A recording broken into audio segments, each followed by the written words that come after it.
At Circuit World, we offer a wide selection of major appliances, name brands like Whirlpool, LG, Frigidaire, and more. Looking for furniture? Come by and browse our showroom or check out the Endless Aisle, a touchscreen kiosk with thousands of options. Need electronics, gaming computers, laptops, desktops, tablets? We have it all. OLED or QLED, 4K or high def. We have the selection to get you the TV of your dreams. And don't forget, at Circuit World, your credit is always good. So ask about our convenient payment options and 120 days same as cash. Come see us today at one of our 5 area locations.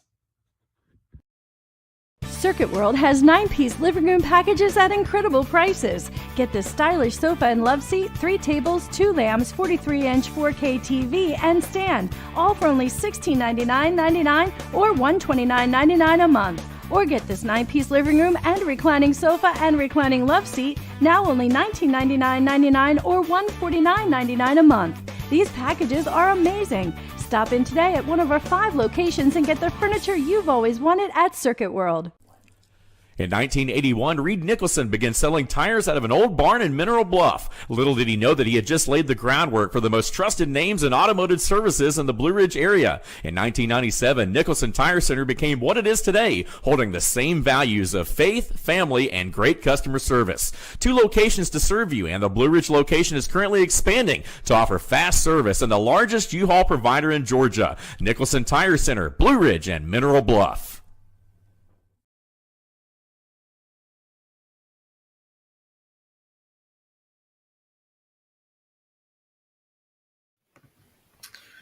Hello, everybody, and welcome into Inside the Smoky Mountain Conference. Jake West, joined by Brandon Stevens. We are heading into Week 3 of Smoky Mountain Conference play, coming off some really good games last week, some real slobber knockers in the Smoky Mountain Conference up until this point.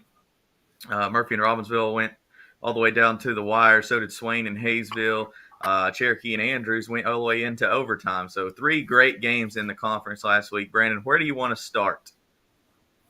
Man, I think one of the bigger games, obviously, I think that looking at that close game out there, Cherokee Andrews. I mean, you can start about anywhere, or the Swain Hayesville game was definitely an exciting one, right down to the finish. I think, as you mentioned, Robbinsville, Murphy, but Cherokee Andrews, that was kind of an exciting football game that. I think I nailed right on the head last week. Maybe it wasn't necessarily the overtime pick, but I said 21-14. There you go. And in this one, you see several people coming back healed for Cherokee. And I think on the men's, maybe not quite at 100%, or he was right in there, but you start seeing Everett Tatham roll back into the lineup. And this week, he should be right back into the fold. But what an exciting game. And I think that was one of the wow games that people were saying, this is going to be an exciting football game as both teams suffering just a little bit. Yeah, Andrews nearly pulled that one out. Cherokee comes away the victor. I think Tatham was stopped short on like the 3-yard line there at the final play of the game. Tatham came back, kind of rejuvenated the offense. He did throw 2 picks, but they put the ball in the air 10 times. He had, I think 70 yards on the ground and had a touchdown. Offense just flows well when he's out there on the field, and you hope that he stays healthy and the Wildcats can continue to get back on track. I know you lost another close one, but your offense looked a lot more competent in this one than they have when they haven't had Tatham out there. I mean, he's a game manager and a game changer for this Andrews team, and going forward, it's going to be great if they can keep him out there on the field. And as far as Cherokee's concerned, I mean, their quarterback, 11 for 23, Michael Driver, 190 yards, a touchdown. Wow. He also had 2 touchdowns on the ground. And they finally got some other guys involved in the rushing game, Santiago and Lineberry. Elijah Lineberry had a great game through the air, 5 catches, 75 yards, and a touchdown. So still doing the bulk of their work through the air, but they are getting the ground game working to try to open things up in the passing game. Before we go any further, I think there's one real salient theme that goes through all three of these games that are in the Smoky Mountain Conference, and it's take care of the football. The turnovers, the fumbles, and then you sprinkle in a few penalties just on top of that. But in the next game that we look into, whether it's Swain and Hayesville, 6 turnovers, some of those penalties, interceptions. Murphy Robbinsville. Maybe Murphy didn't have as many turnovers, but the turnovers came at key times. And then Robbinsville clustered with at least 5 turnovers toward the end of the football game. That some of these games you may have looked at if you held on to the ball, if you executed a little bit better, or had a little bit better blocking or something in any scheme. Maybe you pulled away, you didn't go into overtime, or maybe you walked away the winner, or maybe you walked away a few extra touchdowns on the scoreboard. But as we go through this, I think the next game, I was kind of surprised about the number of turnovers and some of the number of fumbles or fumbles that were recovered, and you just can't do that in football games. But did you kind of see that through some of these football games? Yeah, definitely. And I mean, it was rainy, nasty night, Friday night, which I'm sure attributed to some of the interceptions and the slippery ball, attributed to some of the fumbles and things like that. But let's hear what head coach James Phillips has to say about his team's game last week, the overtime game versus Cherokee, and then what they expect this Friday night. Coach Phillips, good to visit with you. First of all, been a day or two since you and I talked. How's the team looking? Good. I mean, obviously trying to rebound from a couple tough weeks. Nobody likes to lose. I always tell the boys, losing doesn't hurt losers; it hurts winners. So we've been hurt the last couple of weeks. I mean, these kids are winners, so they don't take the losing kindly, and we're just trying to get better. Coming into this, you've had a couple of conference games. Conference looks pretty strong all the way around, and getting through it, obviously got another conference game. But just a word about overall Smoky Mountain Conference. Well, again, I mean, I think you said it. I mean, from top to bottom, I feel like there's no weak link, I guess, if you will, this year. I feel like every team from top to bottom has strengths about them. Robbinsville's obviously kind of clawed their way and earned their way to the cream of the crop right now at this point in the season. But I mean, Murphy, Swain, Cherokee, in us, I feel like are tough football teams, and we're all trying to get better. That's pretty obvious by the records. And nobody's 0-7 or 1-6. So it's a tough conference this year. Maybe tougher this year than the last couple of years. Robbinsville, got them this week. Mm-hmm. What do you think? Really solid football team. Again, I've got a lot of respect. I say this, but I mean it sincerely. I've got a lot of respect for Coach Walsh and his staff and what they do with their program over there. The kids are well coached and they execute. And they're a tough football team. They've obviously got some high standards for themselves and high goals. So, we're trying to work towards going over there and competing with them. And we know it's going to be difficult, but we've been through difficult before. So. Hey, but real quickly before we go, I'm glad to see a little editorial here. I'm glad to see Everett Tatham's back. Yeah, it's been he's obviously been QB1 for us before he got hurt, and he's worked hard rehab wise and trying to get back and trying to fill out last week. He was on a short week with Cherokee and then came in with limited reps and thought he played hard and performed well, and we've had him obviously every rep this week, so that's been good with the offense, and I'm glad as a junior, for his sake too, that he's been able to get back. You hate to see a kid with any kind of injury or right. But yeah, it's definitely been kind of a shot in the arm for us. So all right. Well, good luck and go Wildcats. Thank you. Go Cats. think he hit the nail on the head when he said Tatum being back as a shot in the arm for him. It kind of just looks like they've got a different demeanor about them. They've got all their guys out there. Rose is healthy. Tatum, like he says, taking all the first team snaps this week in practice. But they do have a tall task ahead of them against a Robbinsville team coming off a 5-point victory against Murphy. Robbinsville, another team plagued by turnovers as well. I mean, you could say that about all Swain Conference teams last week, but turned it over 5 times, coming off an emotional victory in Murphy, a game that was closer than it should have been due to all the turnovers. They squeak one out, give Murphy a chance to win it at the end because they fumble with a minute left, minute and a half left. They put the ball on the ground and give Murphy a chance to go down and win it. But the defense stands tall. Before we talk about Andrews and Robbinsville, you were there Friday night. The game was on fyntv.com. It's a great game. I mean, could say game of the week if all the other games weren't so good. I mean, every game, whatever game you were at, you probably say that's the game of the week. But what's Robbinsville got to do differently this week to kind of build on last week? Because they played a good football game, just turnovers plagued them.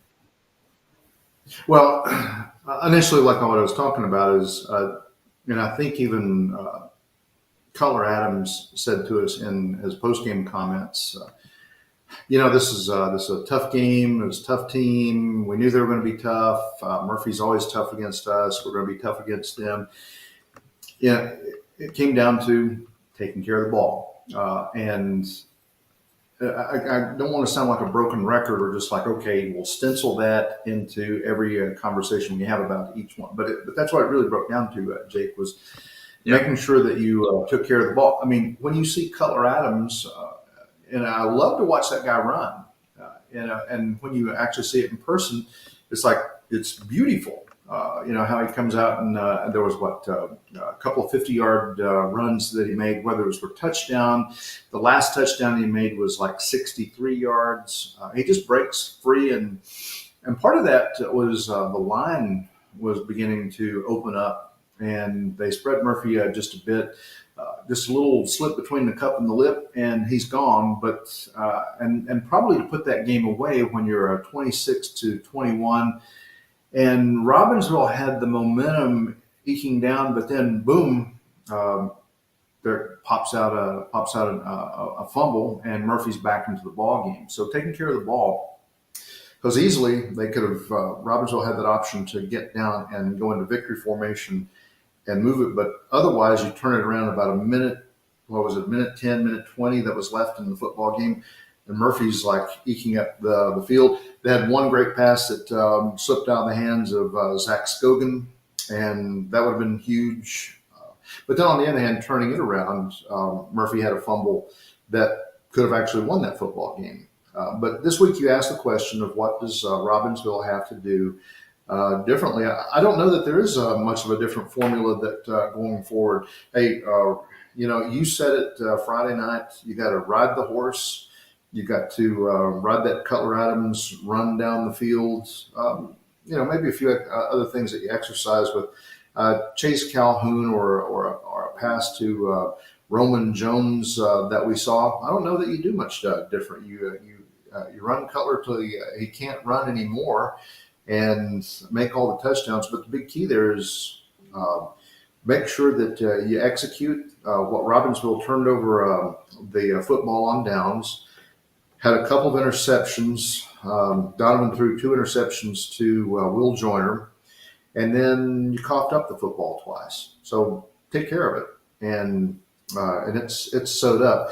My prediction on that football game was 21-14 last week, but the opportunities, and maybe not looking at the weather, it came up a little bit closer than that. But I don't know. The direct answer to your question is, take care of the doggone football.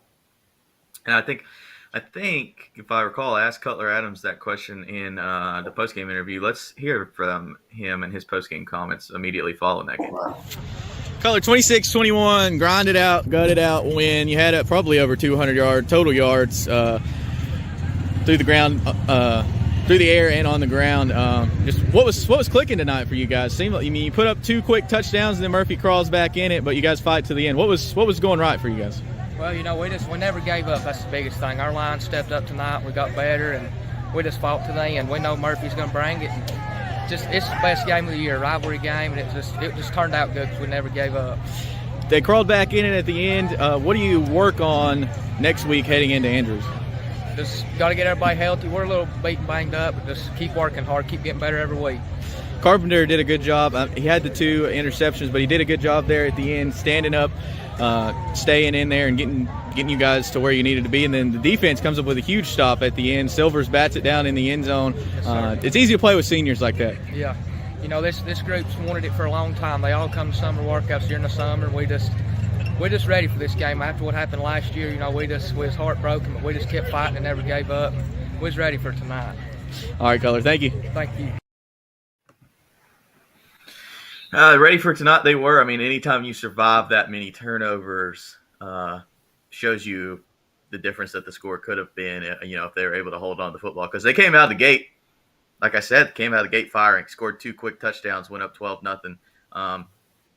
The line played great, like Cuttler said. Cuttler ran like a stallion out there. The only thing, if you were to critique Robbinsville, their line has stepped up. They have been a little banged up. Their line has fixed some things, and they look very good. They got to figure out, and at this point in the year, it's probably not. You're not going to go get somebody out of the hallways or off the soccer team that can kick you some extra points, but that's the special teams is the only facet of the game where Robbinsville is not, head and shoulders above other teams in the conference. Yeah, that short game, it's almost like in golf. They can hit the long ball. They've got Cutler Adams who can go from the 1 yard line down to the end zone, but put them on the 3 yard line to run that 2-point conversion, and it was not successful. Murphy ate that up, and so I think as you saw early in the game, it was like 12-0 at a certain point. Then it was 18. So back and forth. Yeah, you've got to get somebody to put it through the upright. Since Cody Klein, or you've had that before, but it's just never been the big thing. And you have to look at that and say, yeah, that is a very important part of your football game. It's only 1 point, but it makes a difference. Or it could be a point where you get down to 3 points, but special teams are a big piece there, and I think you're right. So Robbinsville home game against Andrews at the Big Oaks Friday night. What's your score prediction for that one? Okay, so let me flip over the sheet here, and just given that, I think that a couple of my thought processes going into it, you've got Everett Tatham back. That puts a little more wind into the sails of the Andrews Wildcats, and maybe he's running. If he wasn't running on all 8 cylinders last week, he could be this week. And I get a little more soap and water feeling about him and the team coming into it. Uphill battle. I think that Robbinsville, again, going to really work diligently to get make up some yards and burn the grass. I still give this one to Robbinsville, and I think that doing some of the averages, looking at who's back in, and your team effort coming back up. Andrews shut out about a week or two ago with Swain County. Do a little bit better last week, but it's my prediction is somewhere around 35-17 Robbinsville. Because I think Robbinsville is going to want to make up a little bit of ground. They could, and they'll clear up those turnovers. They'll take care of the ball. Yep. And so, but a balance there. That's probably the spread that I'm going to take, give or take. I think Robbinsville's on a revenge tour of sorts this year. They get embarrassed by Murphy last year at the Big Oaks, come back, beat them on David Gentry Field. They lose to Andrews last year. They after the loss of, and I think that's the game that Carpenter was injured in, I believe. So I think they're, leaving nothing but burnt bridges behind them on their way through conference play right now. I think, they got the big win against Murphy. These seniors have lost to Andrews, and they don't want that. They don't want to go out on that note. They're going to want to rectify things and get back to where they think they should be, which is the top of the conference. And I think, I don't know, I think the score is going to be a little more one-sided than I'd say more like 40-6, 40-7, something like that. Maybe Andrews scores a touchdown at the end. But I think Robbinsville is going to be really prepared for this one. I don't think they're going to be, it sets up for Robbinsville to rattle off victories in 3 straight games against tough opponents, Murphy, Andrews, Swain, and then they're undoubtedly the number 1 seed coming out of the Smoky Mountain Conference. So I think Coach Walsh is going to have these Black Knights heads screwed on straight, and I think Andrews is, take them back means a lot, yes, but I just think, can't get in the way of a team on a mission, and I think that's what Robbinsville is right now. You heard Cuttler, the senior class has wanted it for a long time, and I think, not much is going to stand in their way. So I'm going to go probably 40-7 is what I'm going to say. It's at the Big Oaks. I don't think it's senior night because they have one more game at home against Swain County the next week. So I think I don't know. I just don't think Andrews' defense is going to be able to stop Cuttler. Murphy couldn't stop Cuttler. He had over 200 yards on the ground, and it was wet and rainy, and it's probably going to be wet and rainy again on Friday night. So as long as Robbinsville can hold on to the football, I think they run away with this one early on. What do we do next? Hayesville, Cherokee. Okay. Do we want to talk about the Swain Hayesville football game? Yeah, we can start there. All right. That game went all the way down to the wire. Hayesville, we said their missing link was being able to convert through the air, and they had the most passing yards they have had all year on Friday night with Tate Roberts going through the air. Him and Isaac Chandler had a perfect connection on Friday night. Chandler had over 120 receiving yards, and Roberts looked pretty good moving the ball. Hayesville had some players banged up. Swain County, bend but don't break. They pull it out at the end, and I know you got to talk to Coach Sherman Holt, and I'm sure he had a lot to say about that ball game Friday night. So you want to listen to him first before we go any further?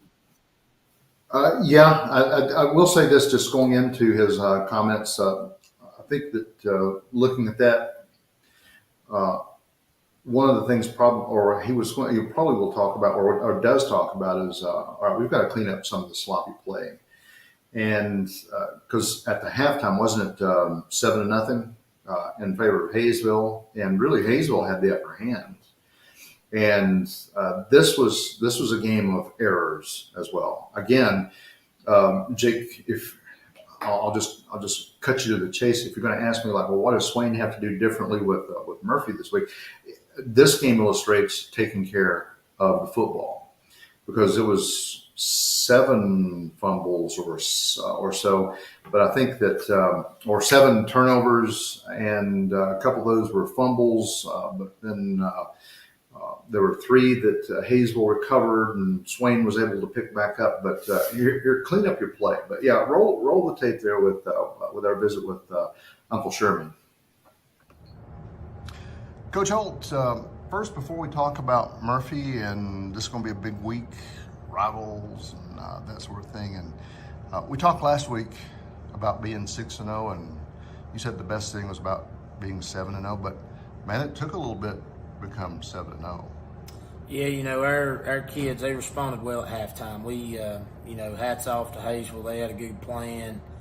And, we struggled a little bit in the first half, had some ball security issues, and definitely got to clean that up, if we want to take another step in the right direction. But, Hayesville, pretty good defensively. I think I said that last week coming into it, that I felt like their defense was a real strong part of their team. And, we challenged their kids at halftime to, just stay the course, keep doing what we were doing. And, we finally were able to sustain drives in the second half, and that was kind of what made the difference for us. And finally found the end zone there in the fourth quarter 3 times, and so that was big to finish a game that didn't start the way we wanted it to, and showed a lot of character in our kids and the grit that they have just to finish a game that we had not played very well in to begin with, to finish it the right way and come out of there with a win, because Coach McClure does a good job over there, and he's got those kids playing hard.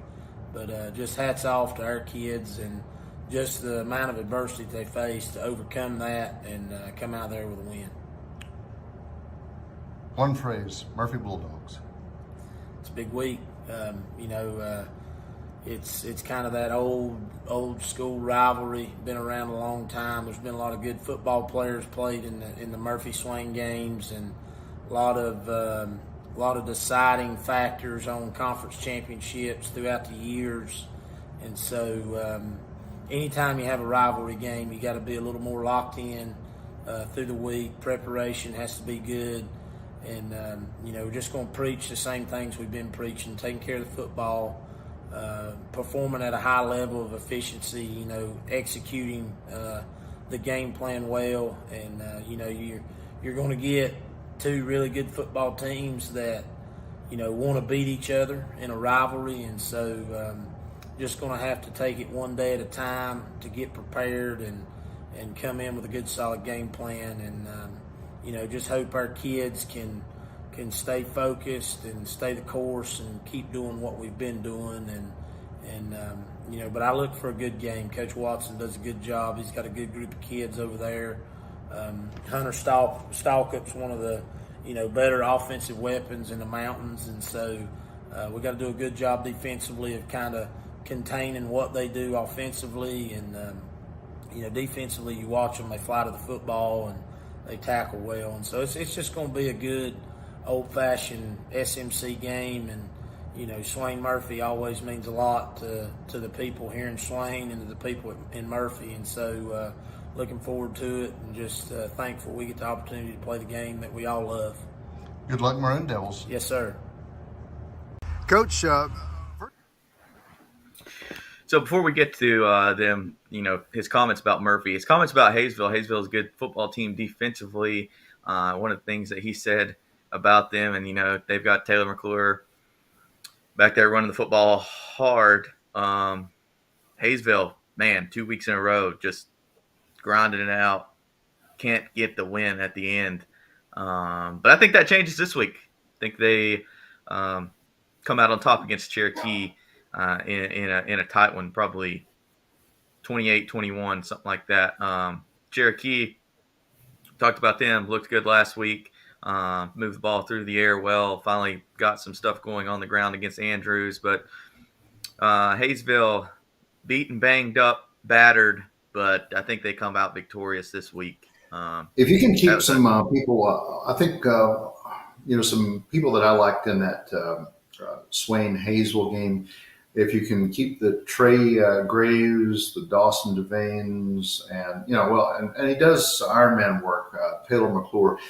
I think he actually got banged up a bit in that football game. But when you've got Trey Graves getting out there, 8 solo tackles, Dawson's right behind him, still that's going to be your workforce to try to stop Cherokee Braves. The big question here with Cherokee Braves is it's kind of like a little orb. Ordinarily, you would expect to see how some of these plays, the teams that we've mentioned a little while through this, Andrews, the Robbinsvilles, the Swains, what's consistent about them? It's all right, Cuttler Adams, we know he's going to run the football. Dalton Rhodes, know he's going to run the football. Murphy, know that it's probably going to be a Hunter Stalcup. Herein, Cherokee is almost in a unique position to where you don't know what's coming at you because, and then part of that is, probably Coach Hawkins is trying to keep you on your toes, but he's having to put different characters into different places. It's not always going to be a Motto Grant, or he's having to shift the characters because his stage is changing a bit, and that kind of keeps you on your toes a bit too. So some of these players, but I still like their good defense, and those are a couple of things that I think about with this football game. Otherwise, the other folks back there, the Michael Monties across that line, they're getting into the backfield and doing a pretty good job. And you're going to have to with Cherokee, because if they're not running it, then Michael Driver's going to sling it, and that'll be a big difference in the game. So defense, I like some of these guys at what they're doing, but the health is the key issue on both sides. Agreed.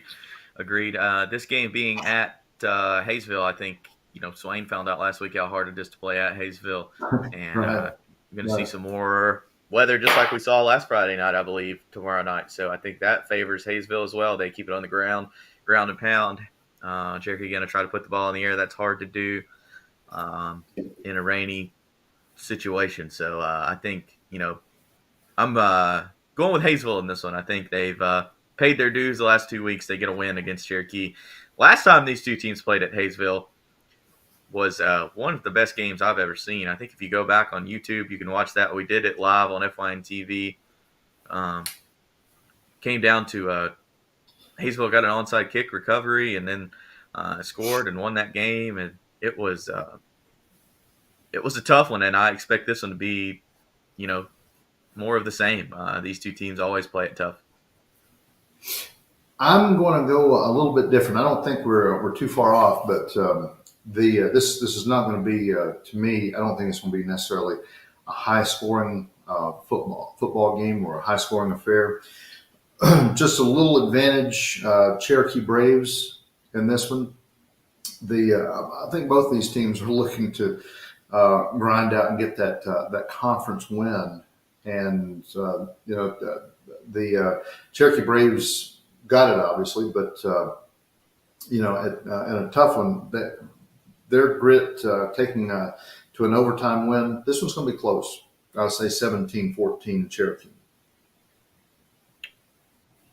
Yeah, I'd say you're not far off. I think whoever does win this game, it'll be a one-possession football game, and it really just boils down to how banged up is Hayesville, because we know Swain and Hayesville, there was a couple injured Yellow Jackets came out of the game, and that one, like you mentioned, even Taylor McClure was one of them. So how healthy is Hayesville going to be on Friday night is a question that can only be answered when the whistle blows. So another I'm close sorry. But also Cherokee is in that same boat, and I think that some of the word that I get back to that it's not the greatest health right now, because there may be a few concussions that they're working on. But again, this one comes down to grit and how much you want it.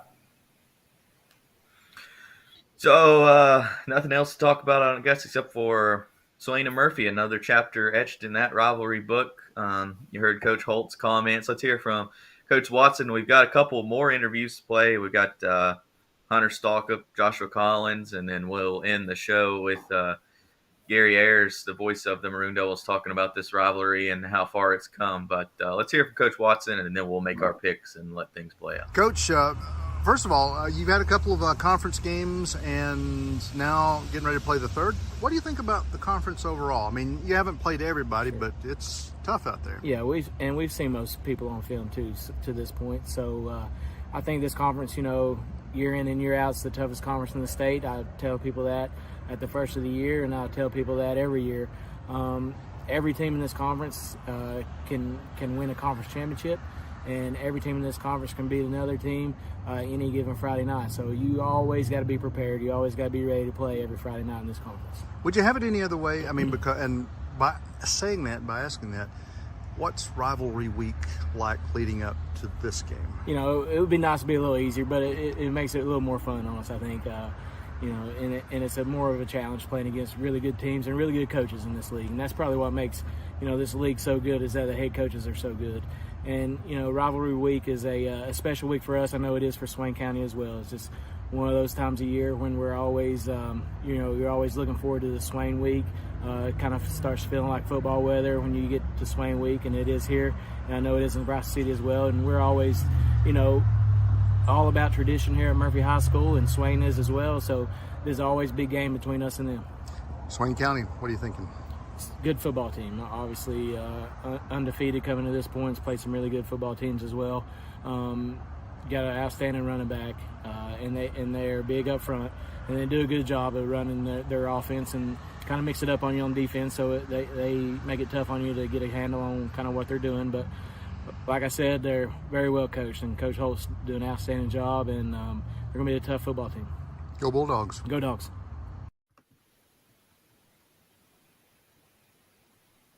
What can you say there? Joseph Watson, and Coach Holt talking about things, but whether Bulldogs or Maroon Devils, both these guys and both these teams are long-tailed cats in a room full of rocking chairs this week, because this is the nervous, and I think what he talks about, the rivalry, getting down to it, it's okay, well, you beat us last year, we beat you this year. It's sweeter. Well, then next year they beat you. It's the bittersweet, and it's the rivalry part of this has been long and deep. But Jake, what makes it tick, and what makes it tick this year comes down to a few key elements, and it's very elementary. For the Murphy Bulldogs, Hunter Stalcup. You got to stop him. The big number 28. He makes it look pretty. He can get past you if it's not on the run.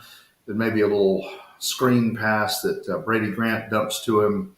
And if you're not watching closely, I think it's Friday the 13th, Jake, and all these, and this one kind of comes up, and it's going to be a really cool Friday the 13th. The one person that the black cat that turns from a bulldog into a black cat and crosses the path in front of you is Cameron Clem. Be careful watching that, because he'll burn you. And so Brady Grant's not a bad passer. Murphy defense is really key. One person that has been cast type for the past few years as a kicker and a specialist is Will Joyner. 2 interceptions. He'll get into the backfield and burn you. I like his play. Big guys up front, Brody Orton and Will, and a couple other guys across the linebackers, Cadence Leatherwood, they'll get back and sting you. The big guys from the front line, they don't let too much. This is going to be a tough, if you analyze it from the Murphy perspective. Turn it around the other way. Swain, got to stop Josh Collins. When you see somebody who has a 300-plus rushing capacity, you've got Reese Winchester who goes down. He can wildcat it. He can sling the ball. He does different work on the other side as a linebacker. He and Skeet Cook and Mason Cochran, they don't even let sunshine get through the line. So there's some big guys up front. Insay Uford, I've talked about him for a long time. Cole Weichel. There's Grady Lewis. He's helping lead the team in some stops. So this is an entirely big packed team. And the one person that in my opinion is underutilized a little bit, and I want to see if in the Swain County area, Josiah Gillespie, he can make some things happen. I think be careful that you watch a few things rolling around. So both teams, Pat, are you healthy? Are you wealthy and wise? Okay, then if you are, then take care of the doggone football. And that's been the problem with some of these, both of these teams. And that's just plain and simple.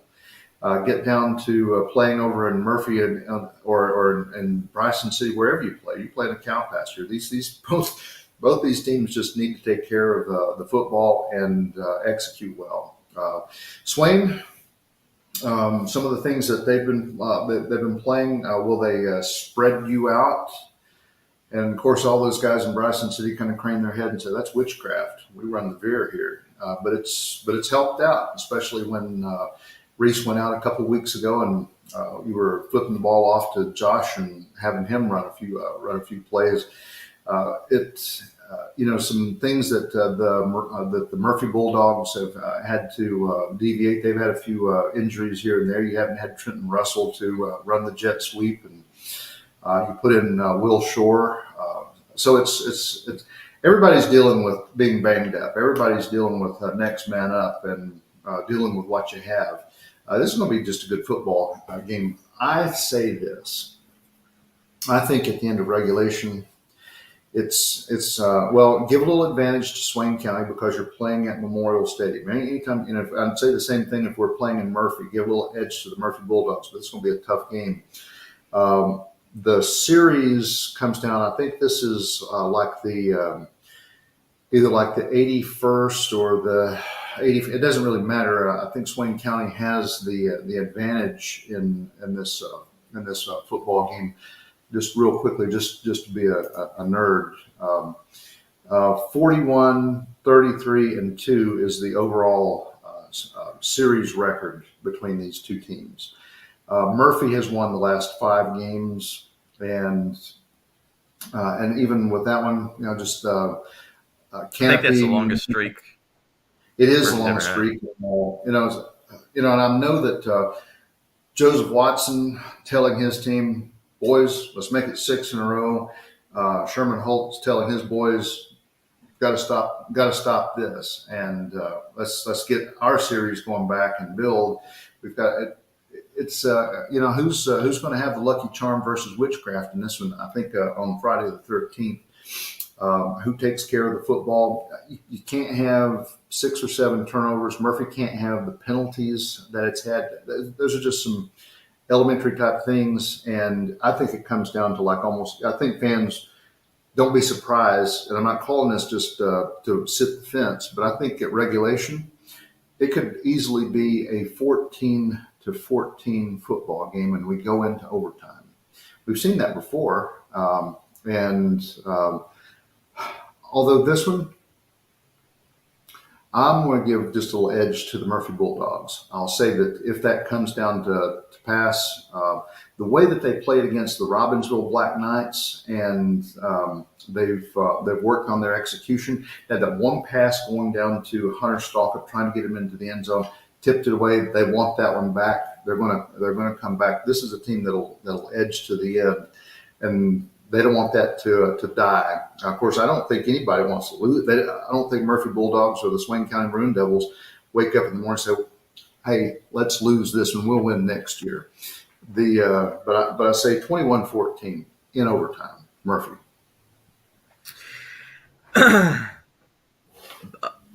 Swain County had what? They have 7 turnovers last week. Yes. Well, they had. If you total it up, there were. You can't really count the 7th. They had 6, I think, official because they recovered one of their own fumbles. If you ask Sherman Holt, he's like, "Well, I count that as a turnover," and kind of it is. But just answer your question. That's an insane number, and that's been, past 2 years, Swain hasn't been able to hold on to the football, and it's plagued them. Can't win football games like that. I know they did win last week, but you can't win football games turning the ball over.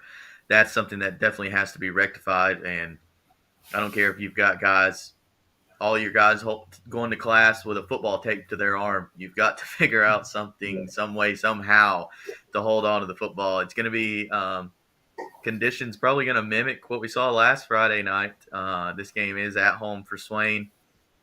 Hey, you mentioned Cameron Clem being the Black Cat, kind of the guy that the Devils don't want to see coming. I'd say on the defensive side of things, the Black Cat that Reese Winchester is going to have to watch out for is the duo of Will Joyner and Ryan Payne, leading the conference in interceptions. Their ball hawks always got their eyes on the quarterback's eyes, watching where the ball is going to go. And if Swain does decide to spread it out, like you said, those guys are going to have to make a huge impact if Murphy wants to win this football game. Now, the Black Cat, as far as Murphy is concerned, is going to be the man Joshua Collins, and we've got an interview with Josh that we will play here, and when we get back, I'll finish, kind of where I think this game's going to go. But let's hear from Mr. Collins. All right, Josh, tell me, how's the team doing so far this season? The team's doing good. We had a lot of injuries for like the first 3 or 4 games, but we're getting all those guys back. Pretty much, I'd say we're about 95%, like health-wise, getting everybody back. And, just a lot of key guys to what we do is coming back, so that's good.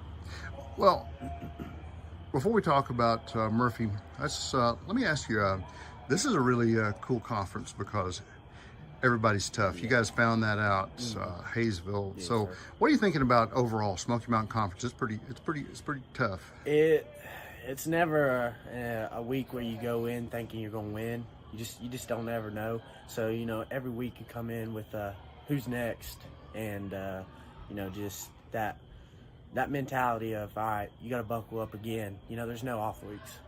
Murphy Bulldogs, what are you thinking? Tough team. They're really well coached and disciplined, and they got a lot of great athletes. All right, go Maroon Devils. Yes, sir. Go Maroon Devils. Tough team is we're getting into coach talk now. All these guys kind of saying the same thing. Tough team. Don't want to give anybody bulletin board material, but I think that guy right there is going to be that guy right there. And the fact that this game is in Bryson City is the reason that the Bulldogs win streak gets snapped. I think instead of 6-0, 8-0 is going to be the streak we talk about, because Swain County, I think, wins this football game at home because of Josh Collins. Collins runs just as hard as Cuttler. Cutler's probably faster than him, but still he runs just as hard. And the defensive front for Swain is a lot better than the defensive front for Robbinsville. Those guys get in the backfield. They're going to, Brady Grant, when he drops back, he's going to have to keep his head on a swivel, because the defensive front for Swain with Ufert and Sutton and those guys getting back there after him, it could be a long night for Brady and Stalcup as well, because those guys just crash in there. Don't let guys get to the second level. And I think it's going to be tough sledding for the Murphy offense Friday night because of that. And I think Collins looking for another big night on the ground. I think Swain wins this one. It's going to be tight because it always is when these two teams play. But I think maybe 21-14, something like that, coming down to the end. But I just think the defensive front for Swain is going to be the difference, and that's pretty much all it boils down to. I think they're going to overpower the Murphy offensive line, and like I said, could be tough sledding for the Bulldogs this week. But I still think it's going to be close. But Collins punches one in at the end, and Swain takes this one. I like how this conversation rolls out, and it's kind of the same way the players are posting it. Murphy's not going to give any pinup information or any pinup bulletin board stuff for Swain, and vice versa. And they're complementary of one another. But I think that works out. And are we good copying it, bad copying it here at Team Athland? No, I think that this one is entirely tough to call. Because I wouldn't be surprised if either team wins. The only way that I'd be surprised in this ball game is if it's won by more than 2 scores. Now that would surprise me, really. Yeah. Or if you woke up on Saturday morning and went to your news source or sports source and it said this team 35-3 or 42 to nothing. Yeah, I think that. Everybody on that team got sick, and there's some Popeye spinach somewhere that somebody ran into, and it just happened. But no, I think that because you have so many good players and so many different things to unlock this door, it's a mystery, and it's really difficult for us talking heads, it's coaches, players to kind of predict. So go watch the game, go cheer. But I think that just the initial piece here, no, trying to take one side or the other. I think it's going to be interesting because I don't think it's going to end in regulation. I think that this one's going to overtime, and but it doesn't surprise me to say, all right, or maybe it does end in regulation, and Josh Collins just burns up the field, turns the field into gold for the Maroon Devils. Let's hear from Gary Ayers. I'm going to take the last thought of the day this week, Brandon. I think last week I said that Brady Grant, was going to have to play better than his opposing quarterback, and if Murphy was going to have a shot in that one, and I think ultimately he did, and that's why they were able to keep that game close and have a chance to win it at the end. We saw Brady Grant grow up for the Murphy Bulldogs right before our eyes in that second half. He missed some throws, but as a sophomore, he played some great football and put his team in a position to win that football game. I think this week, as far as that's concerned, it's going to come down to Hunter Stalcup and Joshua Collins and who's going to challenge Cuttler Adams for Player of the Year. I think this is one of them is going to put their hat in the ring, and it is going to come down to who separates himself in this one. Both of them have had great careers, and they've had great seasons leading up to this point. I think this is going to be has an opportunity to be a separator for both of them coming into this one. But just a quick butt in here, just to give a little intro to Gary Ayers. One of the reasons we chose this, Gary's watched a lot of Smoky Mountain Conference football. He's been a radio announcer for a number of. We talk about this a little bit later into the interview. I won't spoil that, but I'll say this: congratulations, Gary Ayers. He's been inducted, or will be inducted, November 11th into the Western Carolina University Athletic Hall of Fame. That'll be at the halftime of the East Tennessee State University football game with the Catamounts. And he's been a long time Western Carolina voice of the Catamounts. He's been voice of the Pisgah Bears. He's for a couple seasons over Franklin Panthers. But most notably, he's Gary the Bear Ayers for Swain County.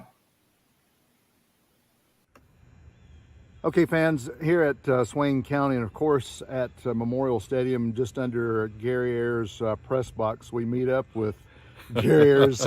Gary, first of all, how you doing these days? Hey, doing great. It's a great year, Brandon. It's a great year to be in the Smoky Mountain Conference, as always. And of course, our Maroon Devils are having a really, really good year. 7-0 on the season. So yeah, life is good. That can't be too bad.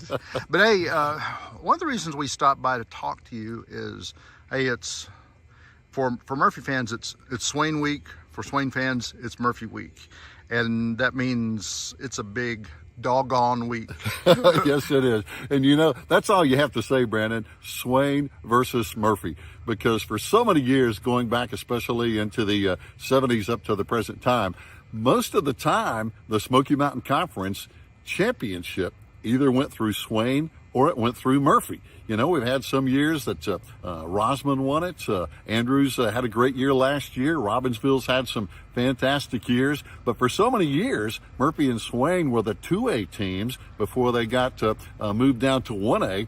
And it was always Swain and Murphy going head to head to head with iconic coaches, with some of the best players ever. So this rivalry, to me, has no better rivalry in the mountains. And there's a lot of gold in between those years too. a lot of gold indeed. So many teams have been involved in that, and so many state championships. And even if they didn't win the state championship, they were there in the game. They were. We've had so many great players, as we mentioned, over the years, like the Heath Schulers, and of course, like this year, Hunter Stalcup is a great player. So many guys that really have stood out over the years. But the coaches and the friendships you make over all those years, even some of the PA announcers. Well, no, there's one PA announcer that says there's a difference between heaven and Hades, and that's 48 miles. But what do you think when you hear that? I mean, what makes this rivalry so special, do you think? I think because of the excellence both teams have shown over so many years, the tradition is unbelievable. And if you think about the Smoky Mountain Conference, we have more state championships than any conference in the state of North Carolina. The excellence, the tradition, the two communities that are so similar with like I just say, just hard-nosed, tough country boys who have really come together and make great teams. Now there's some rivalries in Western North Carolina. I think of like Morganton with Freedom, and that's Fat Friday, or right. Tuscola Pisgah, a Smoky Mountain Franklin rivalry, right. And even here in the Smoky Mountain Conference, I guess you get Cherokee Robbinsville, because there's Cherokee Indians that play in both those. There's a Murphy Hayesville. There's a Swain Silva. But this one kind of has to be real special. I think this one is more special a little bit because the two iconic coaches, for one thing, with Coach Boyce Dietz and Coach David Gentry, had so many wins and so many state championships between the two. Now, I know Robbinsville is going to say, well, hey, we have a lot of state championships as well. I will say this, most of the Swain Murphy championships basically went through each other when Robbinsville was 1A. So there's a little different angle there. And I think just Swain Murphy, even when I was in high school back in the early 70s, when Murphy was great with Willie Brown, that takes you back a day or two. There are just so many storylines. We could go on and on and on for hours. Unfortunately, we don't have hours on this show, but so many great memories. Well, any one particular game that comes to mind, or any one particular play, or anything that, whether it's a Murphy win or a Swain win, or anything that just pops up? Maybe I'm putting you on the spot there, because like you say, there's so many that come through here. And maybe even like that, it's like the night that Coach Gentry wants to march his team down the field and Coach Dietz locks the gate on him, or anything like that. Any funny story? Yeah, there was one year I remember distinctly. Murphy was fantastic. They probably had the best team in the conference, as they proved later. They came over here to Swain in the regular season. I remember it was cold, and Swain won the game, and big upset. But then, just a couple of weeks later, Murphy had to come back to Swain in the state playoffs, and Murphy just unleashed all its weapons and won that playoff game. That shows you the rivalry and the intensity those two teams had. And of course, Coach Gentry, as you mentioned, won his 414th out here. There's a lot of history here, a lot of great players. Well, looking forward to a Friday night with you guys and with Swain Murphy. But hey, I'll end it by saying, go Bulldogs, Swain, and go Swain Maroon Devils. I can't break it down anyway. Just like in some movie, it's going to be Devil Dogs. All right, a word with Coach, with announcer Gary Ayers, and probably a coach on the side, up in the side. But hey, in my dreams. But as we say, like, we go back up, and if you look. The press box, Gary Ayers press box. But one last little thing. You've been around in, let's see, how many schools have you announced? Now, you're more iconic here with Swain. Right. But a time or two at Silva. Right. Franklin. Right. You were Gary the Bear over at Pisgah for a little while. Then I think you've actually been to Silva. You filled in for me a time or two at Mustangs. Yes, I've done some Cherokee games. And one secret that he won't let out is that he actually broadcast a Murphy game as a Murphy announcer with Dennis Jean. Yeah, I don't tell anybody that. All right, Team FYN visits with Gary Ayers.